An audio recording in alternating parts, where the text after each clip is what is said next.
यो 12 पुस्तान भइसक्यो। 12 पुस्ताभन्दा पहिले हामी 13 पुस्तानमा हामी अहिले तान्त्रिक विधिले पूजा गरेपछि दीप आफै बल्छ भनेपछि माता चाहिँ आफ्नो स्थान छोडेर चाहिँ ब्रह्म स्थानमा आउनुहुन्छ अनि भक्तहरू चाहिँ त्यहाँनिर चाहिँ मातालाई ढोकिरहेको हुन्छ।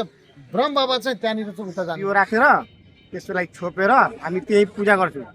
त्यो बत्ती आपरूपी बल्छ। नमस्ते दोस्तों, स्वागत है आप सभी का फिर से हमारे YouTube चैनल पर। आज जिस जगह हम जा रहे हैं वो जगह बहुत नेपाल के मध्य और दक्षिणी भाग में स्थित महागढ़ी माई का मंदिर का आस्था के केंद्र बिंदु के हिसाब से बहुत ही ज़्यादा प्रसिद्ध है। वहाँ प्रत्येक 5 वर्ष में एक बहुत बड़ी मेला लगता है। उस मेला में माना जाता है कि अब तक का जितना भी बलि प्रथा, जितना भी बलि दी जाती है उससे ज़्यादा बलि आज तक कहीं पर भी नहीं दी गई है। वो सिर्फ एक मंदिर नहीं और भक्ति का एक ऐसा केंद्र है जहाँ पर भक्तजन अपनी मनोकामनाएं, अपनी इच्छाएं लेकर जाते हैं और माता उनकी इच्छाएं पूर्ति करती है। जगह में बहुत सिद्धियां है, बहुत शक्ति है, जिससे मैं इस तरह से सिर्फ शब्दों में बयान नहीं कर सकता। अब आप सभी को वहाँ पर लेकर चलते हैं और फिर वहाँ पर जाकर एक एक चीज़ को एक्सप्लोर करेंगे। सारी बातें जो इन्फॉर्मेशन हो, माता का मंदिर हो, वहाँ का प्रसाद, वहाँ का पूजा विधि, सारी बातें आज आप लोगों के साथ शेयर करेंगे, में दिखाएंगे। तो चलिए फिर शुरू करते हैं।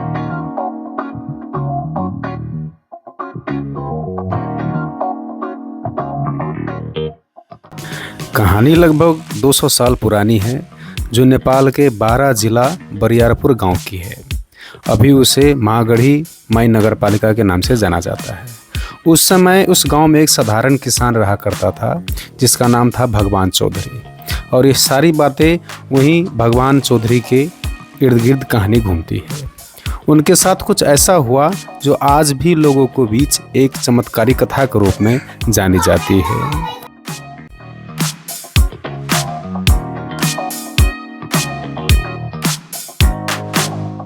एक रात जब पूरा गांव सो रहा था, एक चोर गांव में चोरी करने आया और भगवान चौधरी के घर से सामान चुरा कर ले गया। लेकिन कुछ देर में ही वह चोर किसी दुर्घटना में मारा गया।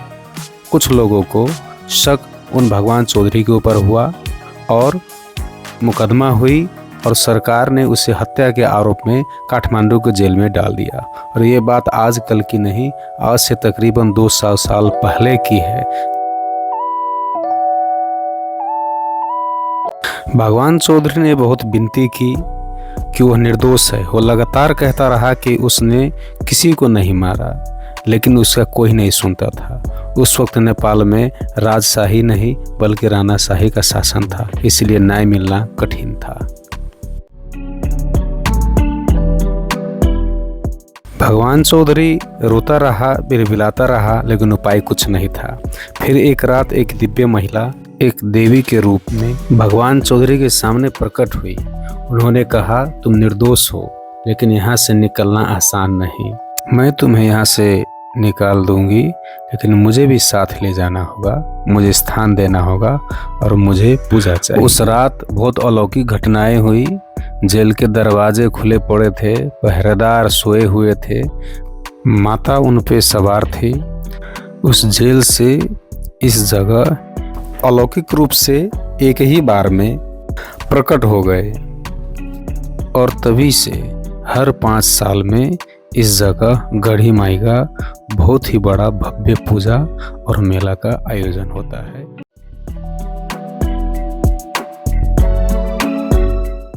अब हम मंदिर के समीप आ गए हैं, तो थोड़ा पूजा सामग्री प्रसाद खरीद लें और फिर बातें आगे होती रहेगी। प्रसादी कति कति हो? नारियल कतिको हो?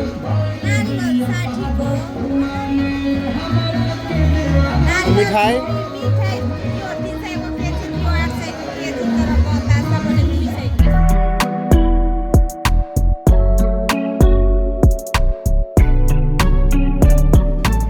तो हमने प्रसाद और पूजा सामग्री खरीद लिए। अब चलते हैं मंदिर की ओर। तो जैसा आप देख सकते हैं, गांव की शादी विवाह हो या कोई नया गाड़ी खरीद कर लाए, कोई मोटरसाइकिल हो, कोई भी नई चीज़ हो, नया व्यापार शुरुआत हो, कोई भी शुभ कार्य हो, तो सभी चीज़ों के लिए यहाँ पर आकर पूजा किया जाता है और माता का आशीर्वाद लिया जाता है।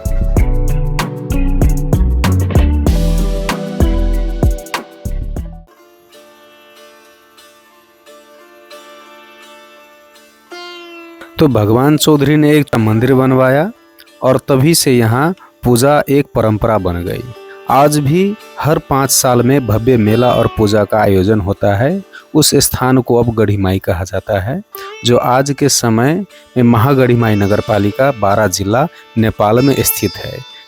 यह कथा आज भी लोगों के लिए विश्वास, भक्ति और चमत्कार की मिसाल है।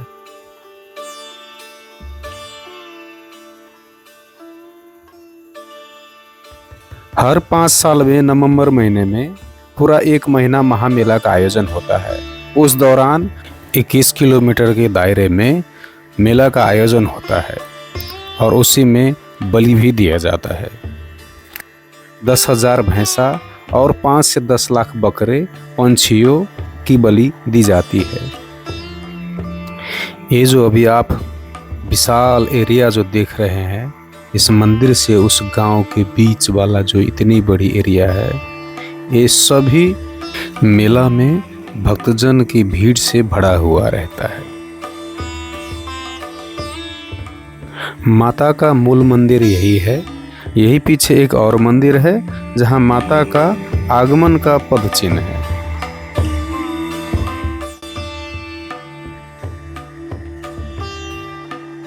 अल्पायु में किसी का बिछड़न, उनकी प्राप्ति, संतान प्राप्ति, अलौकिक चमत्कार और बहुत सारे बातें, बहुत सी मनोकामनाएं लेकर भक्तजन यहाँ आते ही रहते हैं।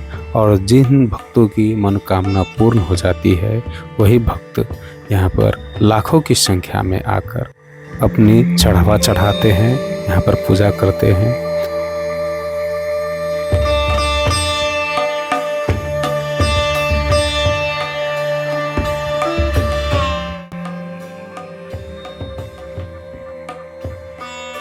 महामेला के दौरान या महाप्रसाद का आयोजन होता है।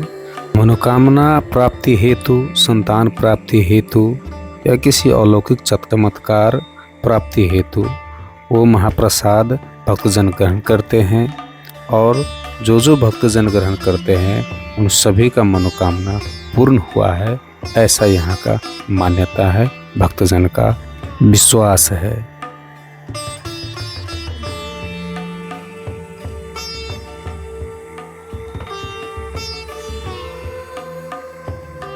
संयोग से यहाँ का पुजारी और भगवान प्रसाद जी के 13वीं वंशज यानी उनके परपोते से आज मिलने का सौभाग्य प्राप्त हुआ।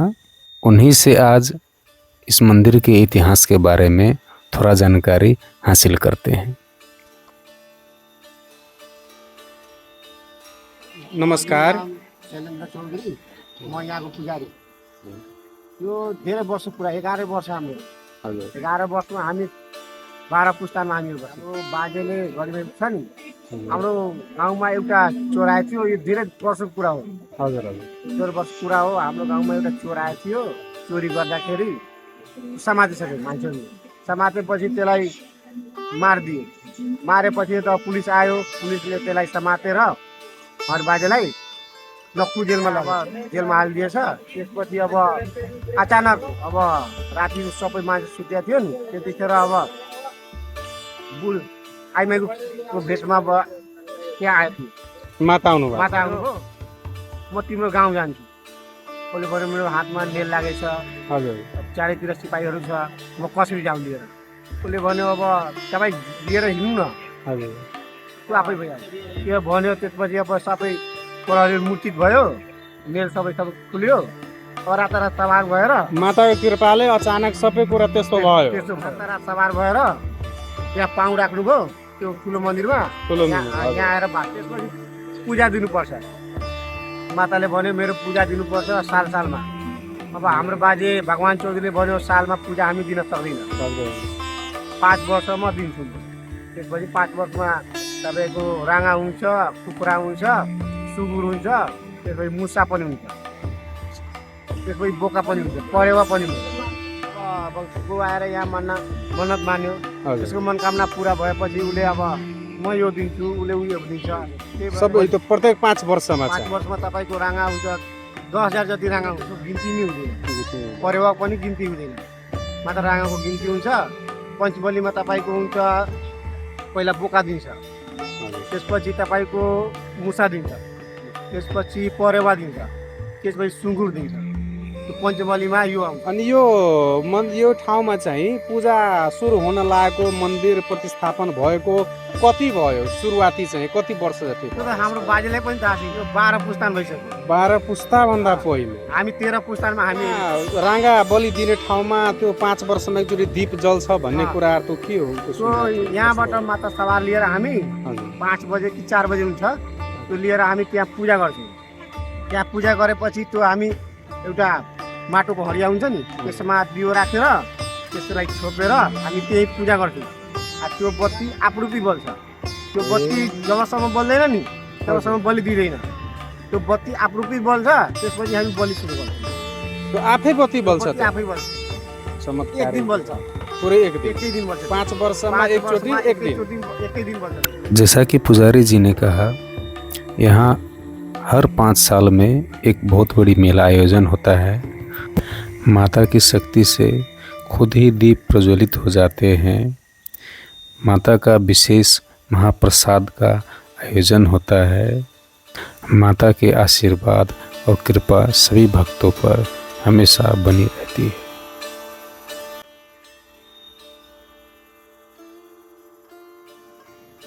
मेला लगाले, दीप जलाले, परात चढ़ाले, कहीं फांसी चढ़ाले, सब चढ़ाना कहीं होखले। सब एते होकले। तो ये दीप अपने बल जाले आपसे आप 5 वर्ष में एक बार है ये जगह पर 7 कोस के एरिया भर। तो ये मेला कब लागल है? कौन महीना में? अगहन में। अगहन महीना में लागल। 1 महीना तक चलल है मेला ना? जबसम्म उहाँले बोलावट हुँदैन कुनै पनि हिसाबले मान्छे पुग्नसँग कुनै न कुनै काम विघ्न बाधा आइहाल्छ। अर्को कुरा कस्तो छ भनेपछि चाहिँ यो ठाउँमा आउँदाखेरि एउटा सम्झिन्छु जहिले पनि मुखले बोलेर जति पनि बढाइ गरेर चाहिँ उहाँको लीला एकदम असीम पार जुन पनि मान्छेले चाहिँ यहाँनिर सच्चा मनले चाहिँ के पनि चिज यदि माग्छ भने चाहिँ माताले ब्रह्म बाबाले हाम्रो सिपाहीजी महाराजले छोटुनटी जङ्गीनटी गङ्गाराम बाबाले चाहिँ भन्दाखेरि त्यो पुग्छ नै पुग्छ। अनि यहाँनिरको यो मेलामा चाहिँ सबभन्दा ठुलो चिज एउटा महिमा चाहिँ दीप चाहिँ जुन छ माताको जुन सवारी जुन 5 वर्षीय जुन मेलामा जुन हुन्छ जुन कि माताको आशीर्वादले चाहिँ यो लगभग चाहिँ यसपालि पनि मेलामा चाहिँ माताको आशीर्वादले चाहिँ आउन पाएको थियो। त्यो दीपमा पनि तपाईँले चाहिँ माटोको भाँडामा हालेर त्यसमा तपाईँले चाहिँ दियो हालेर तेल हालेर बत्ती हालेर र सलङ्गले चाहिँ तान्त्रिक विधिले पूजा गरेपछि दीप आफै बल्छ भनेपछि माता चाहिँ आफ्नो स्थान छोडेर चाहिँ ब्रह्म स्थानमा आउनुहुन्छ। अनि भक्तहरू चाहिँ त्यहाँनिर चाहिँ माताले ढोकिरहेको हुन्छ, ब्रह्म बाबा चाहिँ त्यहाँनिर चाहिँ उता जानुहुन्छ भनेको स्थान। अनि यहाँको ठुलो भनेको महाप्रसाद भनेको खिर भोजनी प्रसाद हो। खिर भोजनी प्रसादको एउटा यस्तो विशेषता हुन्छ कि जुन मान्छे जसको चाहिँ सन्तान हुँदैन त्यो खिर भोजनी खाएपछि चाहिँ सन्तान प्राप्ति पनि हुन्छ। र जुन भक्तले चाहिँ भाकलको रूपमा चाहिँ पाडाहरू लाएर चाहिँ चढाउने गर्छ। त्यो मनोकामना पूर्ति भएपछि त्यो भाकल गर्नको लागि यहाँ चाहिँ आइपुग्नुहुन्छ। अनि कसैलाई चाहिँ बोका भयो बोकाको त अनगिनत हुन्छ, पाडावाला हिसाबमा चाहिँ आएर चाहिँ यही फिल्डमा राखेको हुन्छ। मान्छेले हेर्छन् कुदवर्षन गरेर चाहिँ यो चाहिँ बन्दीको वाल उठाएर यसलाई जति पनि शब्दले मुखले जति पनि वर्णन गर्छु भने यो मेरो बोलेको वचन माताको लागि समर्पण गर्दाखेरि यो वचन पनि घेरेको माता गढीमाईको सशक्त आशीर्वाद त मैले त पाएको छु। अनि यति चिज भन्दाखेरि हृदय मन प्रसन्न एकदम प्रफुल्लित भइरहेछ कि यसको त कुनै शब्दले वर्णन गरेर साध्य छैन। जय गढीमाई जय। दोस्तों, ये ब्लॉग आपको कैसा लगा प्लीज़ कमेंट में बताएं और लाइक शेयर और सब्सक्राइब करें। जय गढ़ी माई।